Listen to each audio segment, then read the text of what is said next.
Displacement reactions are those reactions in which a more active element displaces a less active element from its compound. Or we can say displacement reactions are those chemical reactions in which one element is replaced or exchanged by another element in a compound.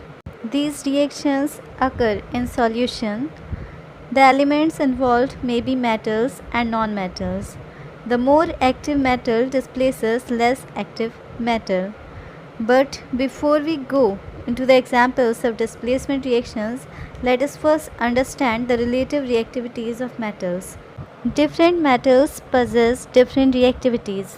Some metals are highly reactive, whereas some other metals are less reactive. Metals with highest propensity to donate their electrons to react are listed first, followed by less reactive ones. This arrangement of metals in a vertical column in order of their decreasing reactivity from top to bottom is called reactivity series or activity series of metals. More active metals lie above, whereas less active metals lie below in the series. Potassium lying at the top is the most reactive metal, whereas gold lying at the bottom is the least reactive metal. Metals higher on the list can displace the metal lying below it from its salt solution. The reactivity series of metals can be learnt with the help of a trick. The trick is, if we look at the first alphabets of all the elements in the reactivity series, we can learn them as please stop calling me a careless zebra. Instead, try learning how copper saves gold. Now let's look at the relative reactivities of nonmetals. Nonmetals which have highest propensity to acquire electrons are the most reactive.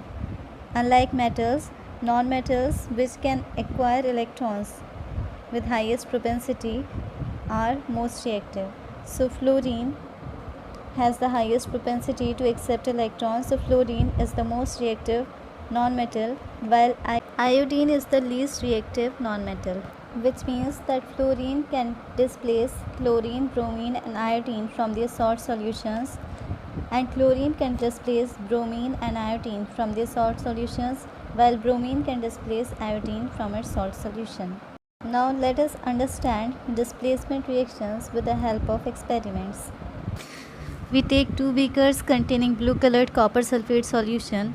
To one of the solution we add iron nail. After 30 minutes the solution turns green and the iron nail has a brownish deposit on its surface.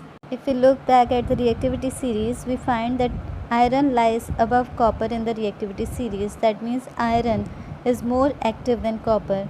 That is why it displaces copper from copper sulfate solution and forms iron sulfate. That is why iron nail has a brown coating of copper on it. When we add zinc granules in dilute sulfuric acid, hydrogen gas is evolved. This shows that zinc is more reactive than hydrogen. Zinc displaces hydrogen from sulfuric acid.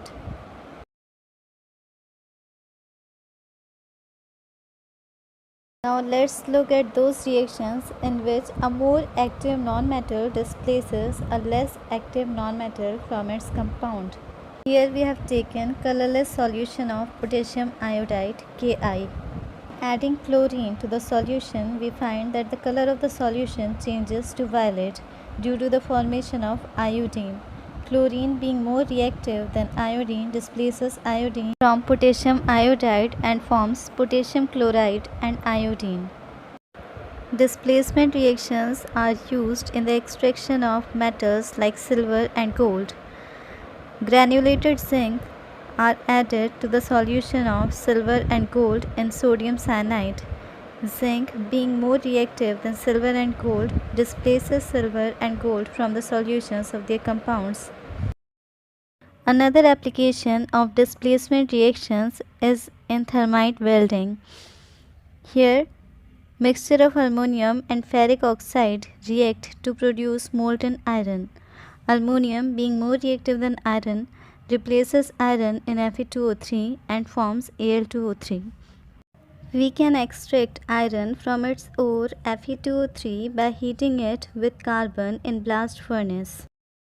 By now we have learnt that activity series can be used to predict the outcome of a reaction. Let us try to find out the outcome of the following reactions using activity series. As copper lies above silver in the activity series, so it will displace silver from silver nitrate and form copper nitrate. What happens when gold is added to copper carbonate solution? We know that gold lies below copper in the reactivity series. This means that gold is less reactive than copper and cannot displace copper from its compound, so no reaction takes place in this case.